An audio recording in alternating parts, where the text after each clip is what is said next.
One notable part of growing up for a child is discovering all the different emotions they have. With the lack of communication skills, it can be a little difficult for our little people to manage these big behaviours, which can certainly cause some stress for mum and dad too. So tell me, Alicia, what are big behaviours?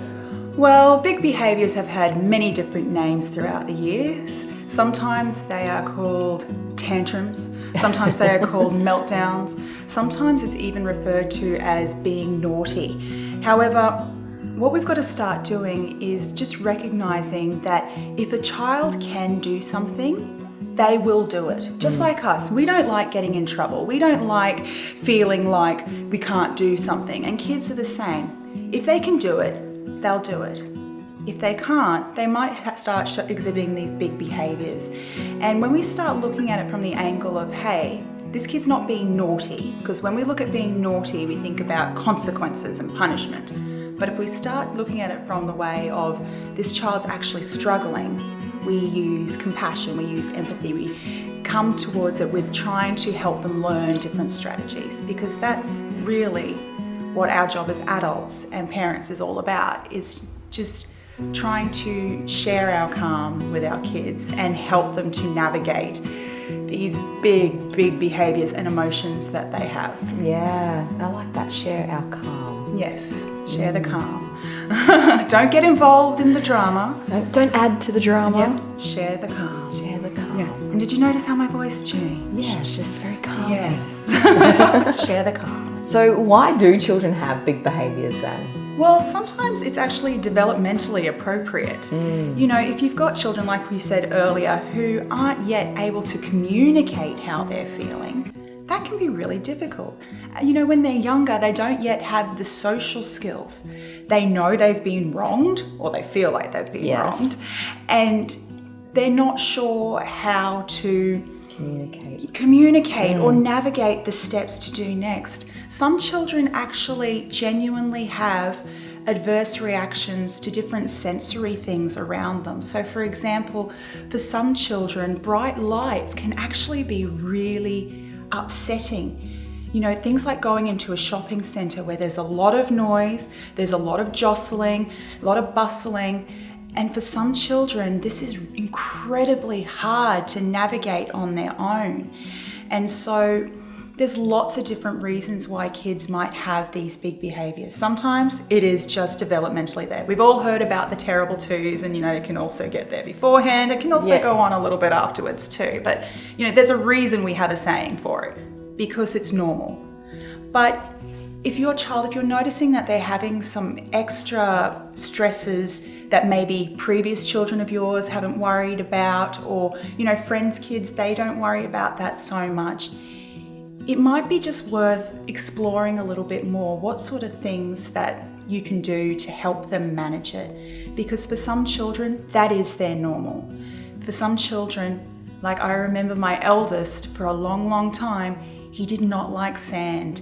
The idea of putting him into sand stressed him out. And so over time, we slowly worked on that. And honestly, now, as a 10-year-old, sand is no big deal to him. He'll be out there getting messy like all other kids. But as a really little lad, we'd take him to the beach, and you do that thing where you try and put kids down and they lift their legs up. Yeah, and it was just, and you know, it would stress him out. We'd be at the beach and we'd be carrying this big lug of a baby around. And for him, that was his normal. And so rather than viewing it as, you know, why can't you just do it? Your sister does it or whatever. Just thinking that this is this child's normal. How can I help them? Yeah, great point. So what can you do to help your child manage things like this and these behaviours? Okay. Well, there's a few different things. For some children, actually for all children, routine and boundaries is one of the best ways to help with big behaviours, the ones that we might call tantrums and things. So that might be, you know, making sure that they go to bed at the same time or around the same time. You know, making sure that they know what they're doing for the day. For some kids, if they're not sure what's coming up, that can actually be quite stressful for them. For some kids, it won't bother them whatsoever. They'll just go with the flow. But just like us, we're all different, and each little kid is different as well.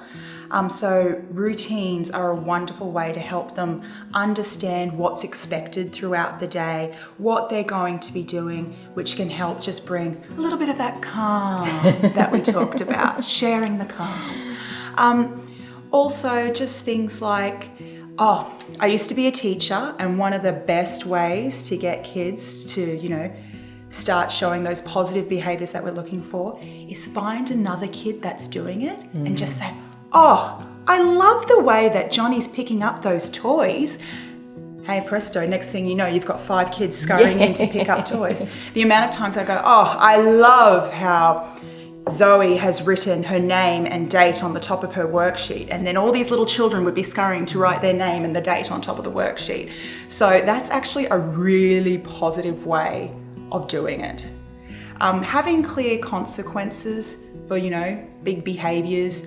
So just like we've talked about how we've got to help with the struggle, but they've also have got to learn that there's consequences and things. So for example, if they're hurting other people, that's not acceptable, and teaching them why, all that sort of stuff, but also showing, well, when we do that, when we've calmed down, we need to go to that person and we need to say that we're sorry. That's part of teaching them the social skills that they need, part of teaching them the communication that they need to have as well, but also learning that, other people have feelings too, and we need to make sure that they're feeling okay as well.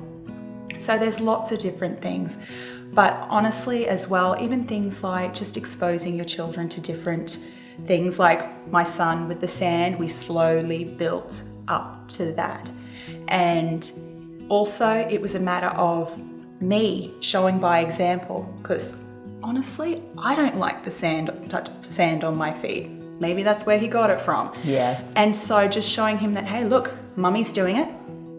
It's very cool. I can do it. Just like if I have a moment of a snapping session at my children, like last night, I snapped at my 7-year-old, wasn't a proud moment, and straight away, I apologized. I said, I'm so sorry. I overreacted. I'm really sorry. Can you forgive me? And so showing our kids as well that it's actually pretty normal to have big behaviors.